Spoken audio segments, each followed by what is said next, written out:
There's 3D models of breakfast, Gen X's fanfic novels,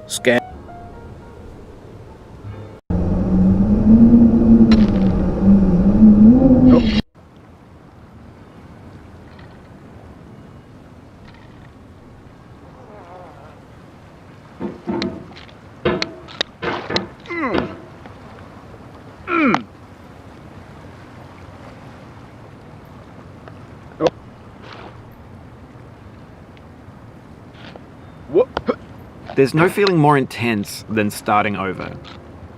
If you deleted your homework the day before it was due, as I have, or if you left your wallet at home and you have to go back after spending an hour in the commute. If you won some money at the casino and then put all your winnings on red but it came up black.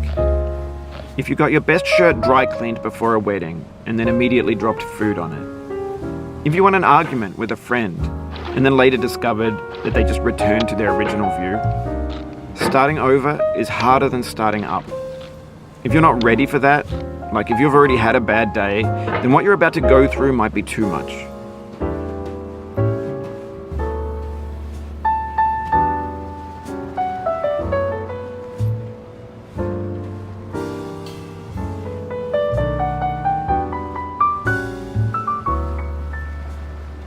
Feel free to go away and come back.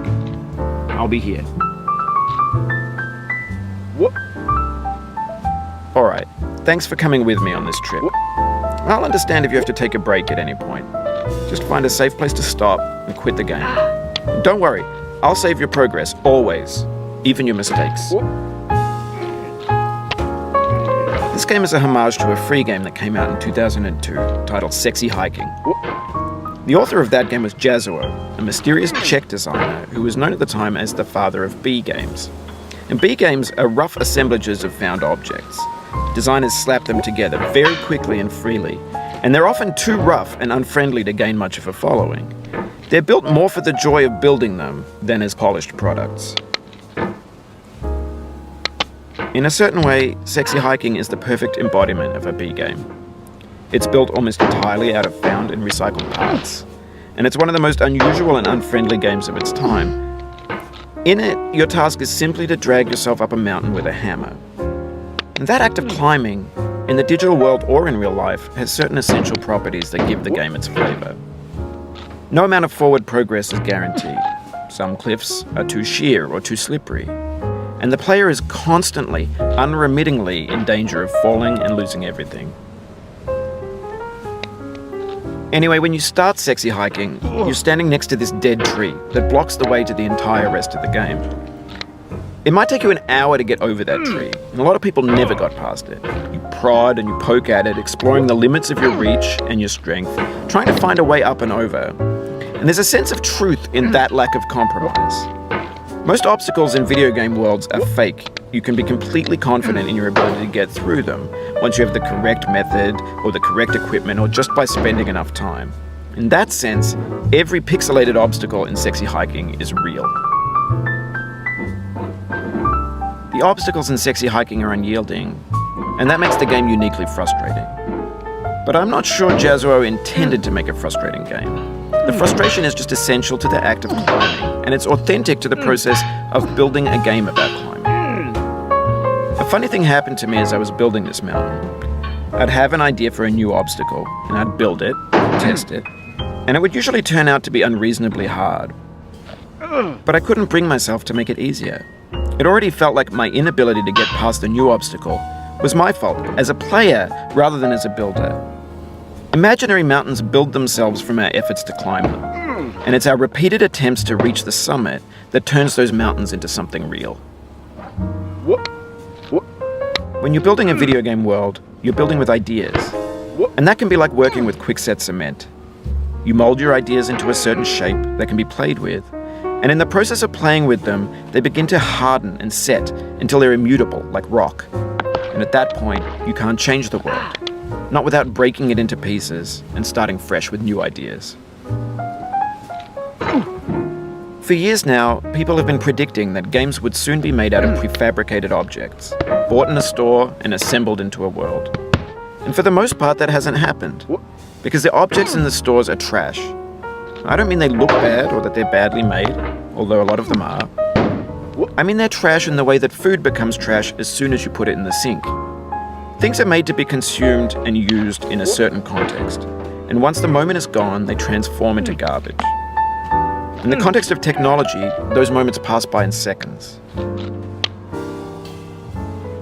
Over time, we've poured more and more refuse into this vast digital landfill that we call the internet. It now vastly outnumbers and outweighs the things that are fresh and untainted and unused. When everything around us is cultural trash, trash becomes the new medium, the lingua franca of the digital age. And you can build culture out of trash, but only trash culture. Be games, be movies, be music, be philosophy. Maybe this is what digital culture is. A monstrous mountain of trash, the ash heap of creativity's fountain. A landfill with everything we ever thought of in it. Grand, infinite, and unsorted. There's 3D models of breakfast, Gen X's fanfic novels, Scan magazines, green screen Shia LaBeouf, banned snuff scenes on LiveLeak. Facebook's got lifelike bots with unbranded adverts and candid shots of Kanye and Taylor Swift mashups, car crash epic failed GIFs, Russian dashcam vids, discussions of McRibs, discarded, forgotten, unrecycled, muddled, rotten, untitled. Everything's fresh for about 6 seconds, until some newer thing beckons, and we hit refresh. And there's years of persevering, disappearing into the pile, out of style, out of sight.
In this context, it's tempting to make friendly content that's gentle, that lets you churn through it but not earn it. Why make something demanding if it just gets piled up in the landfill, filed in with the bland things?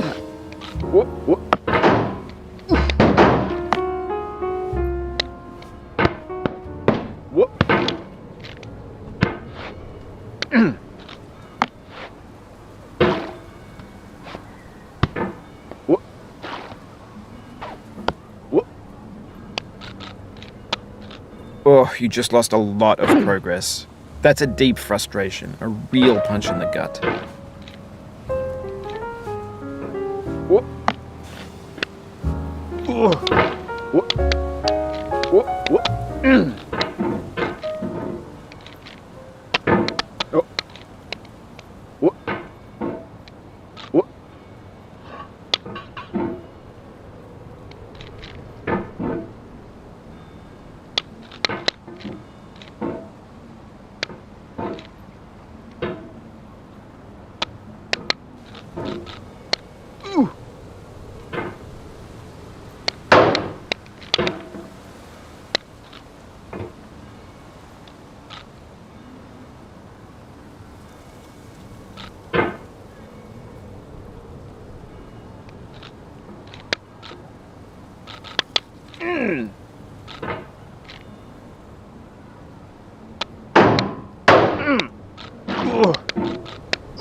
Oh.